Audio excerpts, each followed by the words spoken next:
மறுபடியும் பொங்கலுக்கு என்ன பண்ணாங்க, இந்த மாதிரி வீட்டிலேருந்து பைக்குக்கு பணம் கேட்குறாங்க, பைக்கு பணம் கேட்குறாங்க 50,000 அப்படின்னு சொல்லி மறுபடியும் என்கிட்ட பொங்கல் அப்போ வந்து இது பண்ணாங்க.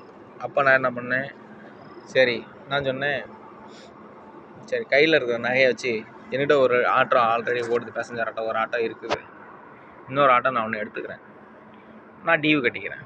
இந்த மாதிரி கேட்டாக்கா இந்த மாதிரி தம்பிக்கிட்ட பேசிட்டோம், இந்த மாதிரி ஆட்டோ வாங்கிடுச்சுன்னு சொல்லுங்கள், சொல்லி சமாளிச்சுக்கோங்க, உங்களால் முடிஞ்சப்போ செய்யுங்க, நான் இப்போதைக்கு ஏதாச்சும் பண்ணுறேன் அப்படின்னு சொல்லிட்டு அவங்க மான மரியாதை போகக்கூடாதுன்னு நான் ஹெல்ப் பண்ணேன். அவங்க என்ன பண்ணிட்டாங்க, ஊரு பூரா சொந்தக்காரங்கிட்ட பூரா அவங்க தான் எனக்கு ஆட்டோ வாங்கி கொடுத்ததாகவே ஊர் பூரா சொல்ல ஆரம்பிச்சிட்டாங்க. எனக்கு இது பின்னால் ஒரு 2 வருஷம் கழிச்சு தான் எனக்கு இந்த விஷயமே 2-3 வருஷம் கழிச்சு தான் எனக்கு இந்த விஷயமே தெரிய வந்துச்சு.